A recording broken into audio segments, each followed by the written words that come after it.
and Harry was walking down the street. He accidentally bumped into a woman. He was mesmerized by the beauty in front of him. The woman was running late for a job interview, but he couldn't find the journalist's building. That's where he works. Harry was happy to show her the way. They soon arrived downstairs. Harry invited her to dinner. The woman happily agreed. Harry nodded his head in fascination. He was looking forward to leaving. Suddenly, he remembers that he doesn't know her name. The woman smiled and replied, April.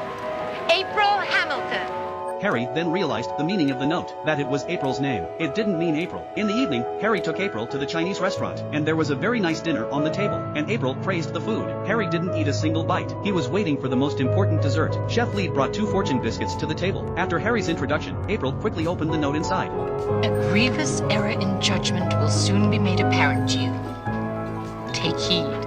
This time, the contents were different from the previous ones. He rushed to check his own. It said he was going to die. Harry angrily yanked up the waiter and questioned him. April wondered what was going on. What was going on in the restaurant? Harry wouldn't listen to anything. He just wanted Lee to come out and tell him what happened. April didn't want to be here any longer. Clearly, Harry wasn't the best person to talk to. Then he grabbed his coat and left. Lee came out of the kitchen. Harry cursed at Lee for not listening, but it was a well-deserved fortune. He'd said he'd only get what he deserved. Harry was still greedy and demanding. In the face of a death threat note, Harry was to bring his friends from the health department. The Chinese restaurant was no longer necessary. Lee was silent the entire time, but this time with a different look. Harry had just left the restaurant, suddenly felt a sharp pain in his stomach. It was as if everything in his stomach had disappeared. He had never felt so hungry. When he turned to look behind him, the neon signs started flashing like crazy. Harry's appetite was whetted by the sight of them. If he didn't have something to eat, he'd starve to death. He walked into Master Lee's Chinese restaurant again, but inside, it was eerie. Harry couldn't care less about his white face. He just wanted to eat here. The men moved in a strange way. Harry started shoveling food into his mouth. He didn't have time to savor the taste. Another dish was brought to him. He grabbed it with his hands and ate it. Even though his throat felt blocked, he couldn't help himself, eating one dish after another. His stomach was so hungry. There was no more enjoyment on his face. There was only an endless struggle of pain.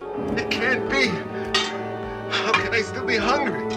But there was no way to escape his body's instincts. The last dessert was served. It was his favorite fortune biscuit, and it said he was dead. Harry kept shaking his head, denying the fact that he was dead. But it didn't help. Did he starve to death, or did he hang on? The answer didn't matter. When he was checking out, he'd already buried himself in a collection of graves, because the food is made in the Yin Yang demon world.